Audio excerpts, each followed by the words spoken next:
அனைவருக்கும் வணக்கம். நீங்கள் நம்ம சேனலுக்கு புதுசுன்னா பக்கத்தில் இருக்கிற பெல் பட்டன் அமைத்தி சப்ஸ்கிரைப் பண்ணிக்கோங்க. ஆஹா, வித்தியாசமாக ஏதாவது சாப்பிட்றதுக்கு பண்ணி கொடுன்னு கேட்டா வித்தியாசமாக உதப்பான்றாள்.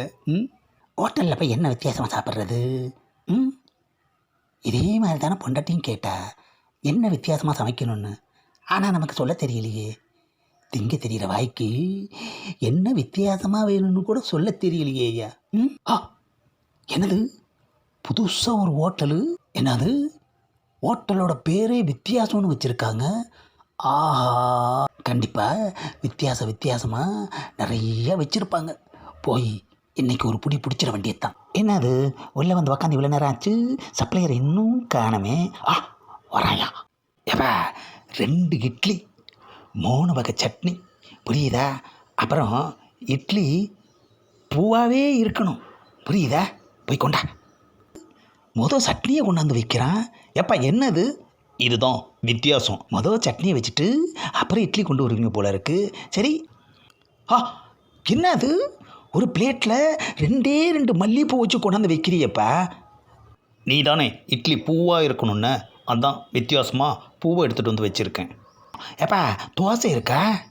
மசால் தோசை, நெய் தோசை, ரவா தோசை, ஆனியன் தோசை, ஸ்பெஷல் தோசை, சாதா தோசை, கடைசியாக கல் தோசை. ஏப்பா கல் தோசை 2 கொண்டு வா போ. என்னது இவ்வளோ பெரிய கல் மேலே இத்தனோண்டு தோசையை வச்சு எடுத்துகிட்டு வந்து வைக்கிறான். ஏப்பா என்ன இது? இதுதான் வித்தியாசமான கல் தோசை. ஆஹா, இதை சாப்பிட்டா கல்லுக்கும் சேர்த்து பில்லை போடுவான். ஏப்பா பொங்கல் இருக்கா? 3 வாரம் கழிச்சு தான் பொங்கல் வரும். எனது 3 வாரமா? ஆமாம், இப்போ தானே மார்கழி பிறந்திருக்கு, அது முடிஞ்சால் தானே தை வரும்.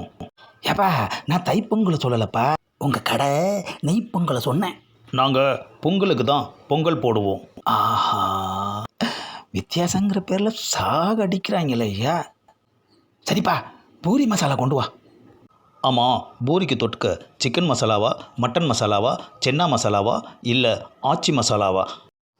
ஆஹா, உருளைக்கிழங்கு மசாலாவை தவிர மற்ற எல்லா மசாலையும் சொல்கிறானேப்பா.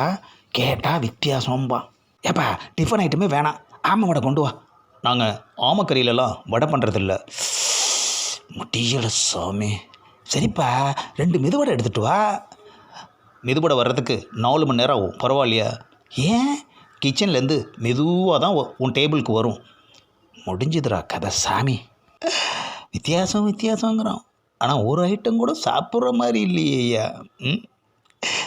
சாப்பிடவே வேணாம். ஏப்பா ஒரு டீ கொண்டு வா. ஸ்ட்ராங்காவா லைட்டாவா? எப்படியோ கொண்டு வாப்பா. சர்க்கரையா நாட்டு சர்க்கரையா? நாட்டு சர்க்கரை போட்டு எடுத்துகிட்டு வாப்பா.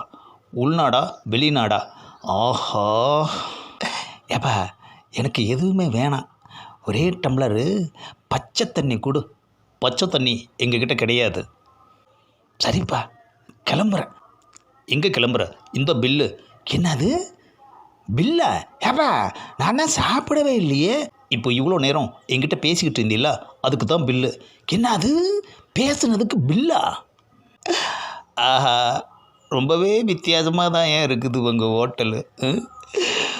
வாய் நிறைய சாப்பிட்லான்னு வந்தா வாய்க்கிலேயே பேசியே சாகடிச்சிட்டு அதுக்கு பில்லும் கொடுக்குறானே ஐயா. பில்லில் எவ்வளோ போட்டிருக்கான்னு பார்ப்போம். 100 ரூபா? ஏப்பா பேசுனதுக்கு பில்லு 100 ரூபாயா? அத்தி அதுக்கு ஜிஎஸ்டி வேறையா? ஆஹா, என்னடா இது அநியாயமாக இருக்குது. பேச வச்சு பில்லை போடுறாங்களே ஐயா. பேசிக்கிட்டே இருந்தால் பில்லு ஏறும், பரவாயில்லையா? இந்த பதிவை லைக் பண்ணுங்கள், ஷேர் பண்ணுங்கள், மறக்காமல் சப்ஸ்கிரைப் பண்ணுங்கள்.